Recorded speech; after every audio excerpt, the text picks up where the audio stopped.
Hello दोस्तों, इसी जो मैं पिछली वीडियो में आपको टॉपिक बताया था उसी टॉपिक को कंटिन्यू करते हुए मेरे पास एक बहुत ही बेहतरीन क्वेश्चन है।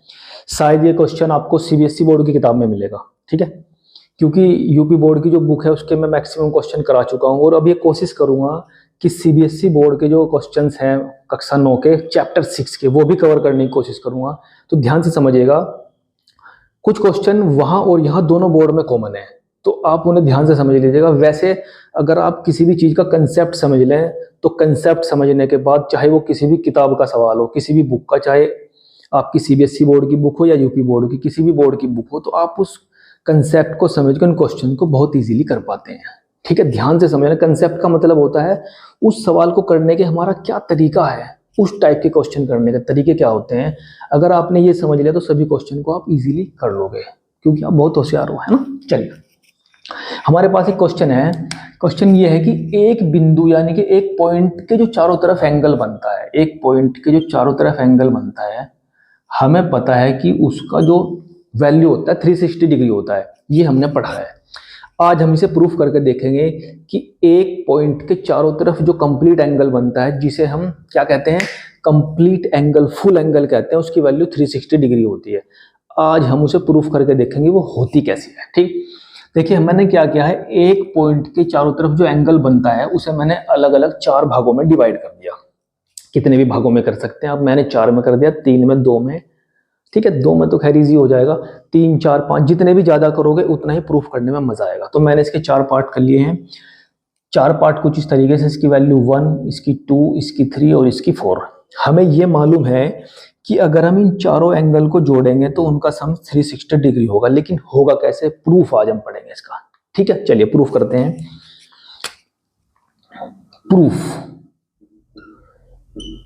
प्रूफ के बाद ही कोई चीज बनती है कि ये है। जब हम उसे प्रूफ देख लेते हैं तभी तो आपको एकदम से समझ में आएगा, हाँ यार ये तो वाकई में सही बात कही है। ठीक है, चलिए, तो इसे प्रूफ करने के लिए हम थोड़ा सा कंस्ट्रक्शन करते हैं एक्स्ट्रा।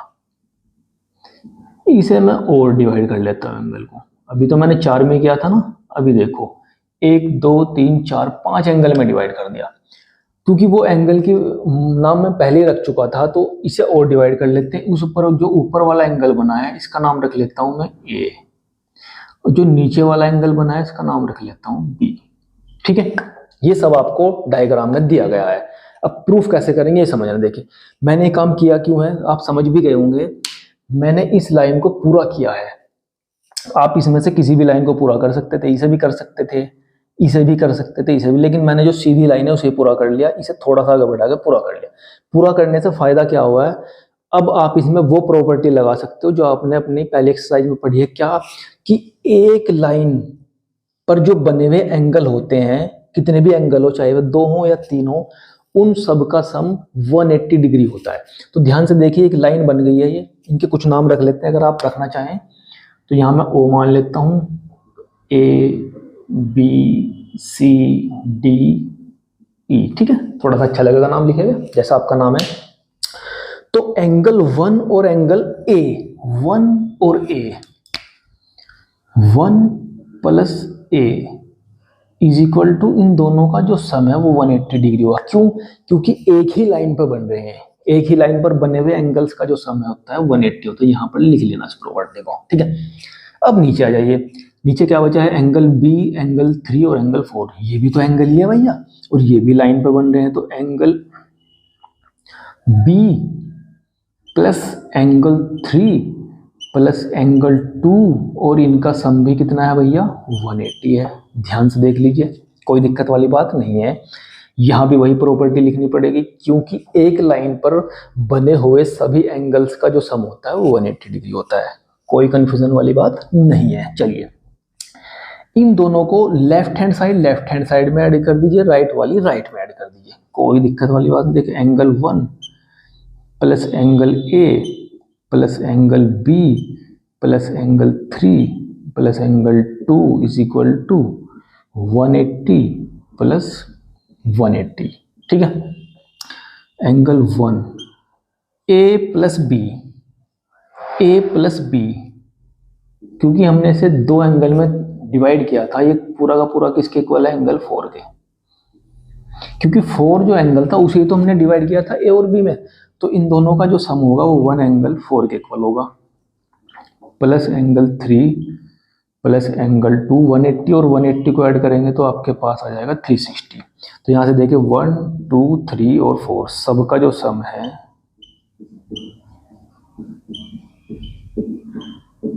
वो 360 के इक्वल आ चुका है। ये शायद आपकी किसी किताब में, चाहे सीबीएसई बोर्ड की किताब हो सकती है चाहे यूपी बोर्ड की, उसमें आपके पास एक किसी एक्सरसाइज का क्वेश्चन है, तो इस तरीके से आप सॉल्व कर लेंगे बहुत इजीली। और एक छोटा सा प्रूफ भी है कि किसी पॉइंट के चारों तरफ जो एंगल बनता है जिसे हम फुल एंगल कहते हैं उसकी वैल्यू 360 कैसे आती है। क्लियर है? चलिए नेक्स्ट क्वेश्चन पे बढ़ते हैं। हमारे पास एक क्वेश्चन दिया गया है, ये हमारे पास 3 लाइन दी गई हैं, तीनों लाइन एक दूसरे के पैरेलल है, तीनों लाइन एक दूसरे के पैरेलल है, और पैरेलल होने के साथ साथ उसमें कुछ अलग से कंडीशन दी गई है। देखिए ये लाइन यहाँ से ऐसे दी गई है, लाइन यहाँ से ऐसे दी गई है, यहाँ पर शायद इसका नाम छूट गया भैया, क्या रखें, चलो ये भी लिख लेते हैं, ठीक है। कुछ इस तरीके से डायग्राम दिया गया, ये एंगल आपको 135 दिया गया है, कुछ भी हो सकता है जो क्वेश्चन में दिया जाएगा। ये एंगल 40 डिग्री दिया गया है, और इसमें आपको वैल्यू फाइंड करनी है एक्स एम वाई, ये जो पूरा एंगल बन रहा है यहाँ पर, ये वाला, ये और ये दोनों का जो जोड़ है वो निकालना है आपको, कंप्लीट एंगल की वैल्यू निकालनी है। बहुत आसान काम है, क्योंकि आप जानते हैं पैरेलल लाइन की प्रॉपर्टी सारी जानते हैं आप, बहुत ही आसान तरीके से निकाल लेंगे। इस एंगल का कुछ नाम रख लेते हैं, ए ही रख लेते हैं, चलो क्योंकि ए ही चला आ रहा है तो बी है इसका। ऊपर वाले एंगल की वैल्यू हमने ए मान ए रख लिया है नाम, और नीचे वाले का नाम रख लिया है बी। नाम है, नाम में क्या रखा है, कुछ भी रख सकते हैं, ठीक है। अब देखिए 2 पैरेलल लाइन है, यहाँ पर लिख लेंगे पी क्यू जो लाइन है वो पैरेलल है ए बी के, और जो ए बी लाइन है वो पैरेलल है आर एस के, और ये भी इसके पैरेलल, यानी कि सब आपस में क्या है, पैरेलल है। तो लिखने को आप लिख सकते हैं, कोई दिक्कत वाली बात नहीं है। तीनों लाइन एक दूसरे के पैरेलल हो चुकी हैं। चलिए देखिए, अगर ये दोनों लाइन पैरेलल है, ये ट्रांसवर्सल लाइन है क्योंकि इन्हें काट रही है, तिर्यक रेखा है, तो इसके एक ही साइड में जो एंगल बन रहे हैं लाइन के अंदर अंदर बन रहे हैं, एक ही साइड में बन रहे हैं, ठीक है, अंदर है और दोनों एक ही साइड में है, तो दोनों का सम कितना होगा, 180 तो होगा ना, एंगल ए और angle 135, A plus 135 is equal to होगा 180 डिग्री, ठीक है भैया। 135 प्लस ए, दोनों का जो जोड़ होगा वो कितना होगा, 180 डिग्री होगा, ठीक है। ये कौन से एंगल है भैया, कितनी बार बता चुका हूं, ये आपके पास है को इंटीरियर एंगल, यानी कि सह आंतरिक कोण, ये आपको यहां पर लिखना पड़ेगा,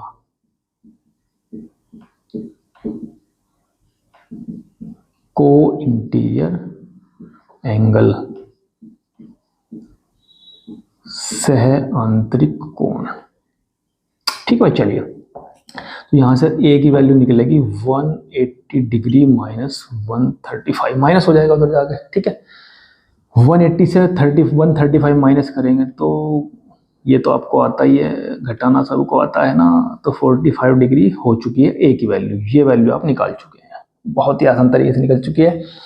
अब हमें किसकी वैल्यू निकालनी है, बी, ए और बी निकल जाएंगे, दोनों को ऐड कर देंगे तो कंप्लीट एंगल की वैल्यू निकल जाएगी। देखिए अब बात करते हैं नीचे वाली लाइनों की, ठीक है। एंगल जो नीचे वाला है, दो नीचे वाली पैरेलल लाइंस हैं ए बी और आर एस, और ये वाली ट्रांसवर्सल लाइन है क्योंकि इन्हें काट के जा रही है, तिरछी रेखा है, तो इस रेखा के जो अपोजिट एंगल बनेंगे, एक इधर और एक इधर, एक इधर एक इधर, और यहां आ जाओ इधर, ये आपस में क्या होंगे, इक्वल होंगे, यानी कि एंगल जो बी की वैल्यू है वो इज इक्वल टू हो जाएगी 40 डिग्री, क्योंकि दोनों कौन से एंगल हैं भैया, अल्टरनेट इंटीरियर एंगल हैं, alternate interior angle, alternate interior का मतलब एकांतर अंतः कोण, ठीक है। मैंने आपको वीडियो शुरू करने से पहले बताया था कि जो भी आप क्वेश्चन पढ़ रहे हैं वीडियो में, उसके लिए कॉपी और पेन साथ लेके बैठिए, साथ के साथ नोट करते जाइए, बहुत ही आनंद आएगा करने में, ठीक है। तो एंगल बी कितना होगा आपके पास, 40 डिग्री, ये आपके पास कितना आया था भैया, 45 डिग्री, ये कितना आया है भैया, 40 डिग्री। अब हम निकालेंगे angle X M Y. X M Y ये कंप्लीट एंगल, ये किसके इक्वल होगा? ए प्लस बी। ए आप निकाल चुके हैं 45 डिग्री, बी निकाल चुके हैं 40 डिग्री, दोनों को ऐड करेंगे तो 85 डिग्री। वेरी इजी, ठीक है, बहुत ही आसान था। सवाल इंटरेस्टिंग है, बहुत ही ध्यान से समझते चले जाइए। बहुत ही अच्छे अच्छे क्वेश्चन करेंगे अब हम, पढ़ने में मजा आएगा भैया। जितने ज़्यादा क्वेश्चन करोगे उतनी प्रैक्टिस होगी, क्योंकि प्रैक्टिस ही आदमी को परफेक्ट बनाती है। तो आपको मैं परफेक्ट बनाकर छोड़ूंगा अब, ठीक है। चलिए थोड़ा सा और आगे बढ़ते हैं, मैं वीडियो को थोड़ा सा रोकता हूँ क्वेश्चन लिखने। चलिए देखिए, क्वेश्चन मैंने लिख लिया, आपकी वीडियो को रोका गया था उसके लिए आपको सॉरी। चलिए हमारे पास 3 लाइन है, एल एम और एन, तीनों लाइन। देखिए अब तक मैं लाइनों को ऐसे लेके चल रहा था हॉरिजॉन्टली, अब लेके वर्टिकली, ठीक है। ये आपकी एल एम और एन 3 लाइन है, तीनों लाइन एक दूसरे के पैरेलल हैं, तीनों लाइन एक दूसरे के पैरेलल आपको दी गई हैं पहले से। और पैरेलल होने के साथ साथ इसमें कंडीशन और दी गई है, यहां पर एक 90 डिग्री के एंगल के साथ एक रेखा हमने आगे तक बढ़ा ली, जो लास्ट वाली रेखा को डी पॉइंट पे मिलती है। और एक ट्रांसवर्सल लाइन मैंने ले ली बी डी। इसमें आपको क्या कंडीशन दी गई है कि सिर्फ एक एंगल दिया गया है, ये वाला 55 डिग्री है ये, और इसकी हेल्प से आपको ये एंगल और ये एंगल निकालना, तीनों एंगल। ये एंगल z मान लिया, या मैंने y मान लिया, और ये x मान लिया। देखिए जो भी डायग्राम मैं आपको दे रहा हूं, इसमें जो जो चीज आपको दी गई सो वहां पर लिख लेना। जैसे एंगल क्या है आपके पास, इसका कुछ भी नाम रख लेंगे यहाँ पर। जैसे ये लाइन तो n है, मैं इसका नाम रख लेता हूँ g। तो एंगल जी डी बी कितना है आपके पास? 55 degree. Angle G D B is equal to है 55 डिग्री। ठीक है, ध्यान से 55 डिग्री आपके पास। ये लाइन और ये लाइन पैरेलल है, ये लाइन ट्रांसवर्सल लाइन है। इस लाइन के दोनों एंगल इधर बन रहे हैं, ये भी और ये भी। को इंटीरियर एंगल यानी कि सह आंतरिक कोण है, और दोनों का सम कितना होगा? 180 डिग्री होगा। ये आप लिख लेंगे angle y plus angle 55 equal to दोनों का सम होगा 180 डिग्री। यहां से एंगल y निकालेंगे आप 180 माइनस 55 डिग्री। 180 माइनस 55 डिग्री, 180 से 55 माइनस करेंगे तो 125 डिग्री आपके पास बचेगा। 125 आपके पास बच जाएगा, यानी कि y की वैल्यू निकल चुकी है 125 डिग्री। ठीक है भैया, ये लाइन अब देखिए यहाँ पर ये 125 है, तो ये भी कितना होगा? 125 है। देखिए ये लाइन और ये लाइन ये भी वापस पैरेलल है, और ये ने कट करके जा रही है, तो ये एंगल इसके इक्वल होगा। क्यों वो भी मैं बताता हूँ। Angle x is equal to angle y और इज इक्वल टू 135, दोनों के दोनों कोरस्पोंडिंग एंगल हैं।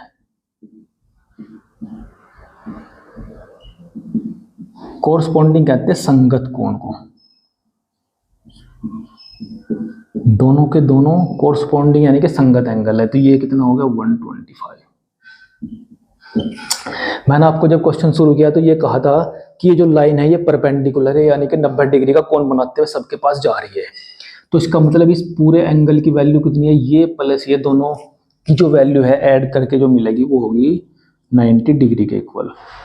दोनों का सम किसके इक्वल होगा? स्टेप बाय स्टेप तीनों एंगल निकाले हमने, अपनी दी गई प्रॉपर्टी के आधार पर करते चले जाना है बस। ठीक है, तो angle Z plus angle 55, angle Z plus 55 दोनों का जो सम है वो 90 के इक्वल होगा। यहाँ से Z इज इक्वल टू हो जाएगा 90 माइनस 55। 90 से 55 जाएंगे तो आपके पास बचेगा 35।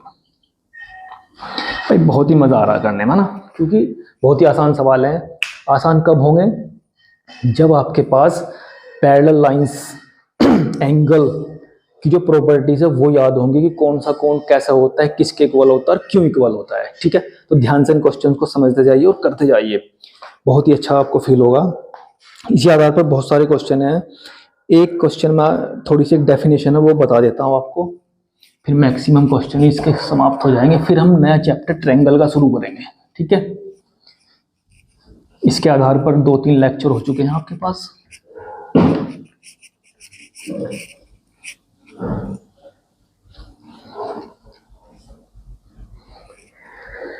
चलिए, एक छोटी सी प्रॉपर्टी है, ये याद रखना है इंपॉर्टेंट प्रॉपर्टी। एक्चुअल में ट्रायंगल की है, लेकिन चलो बता देता हूं यहां पर भी। आपके पास एक ट्रायंगल है, ये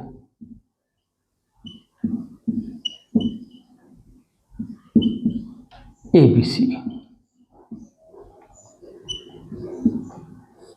देखो, इस ट्रायंगल ABC के तीनों एंगल का सम 180 डिग्री होता है, सबको मालूम है, आपको भी पता है।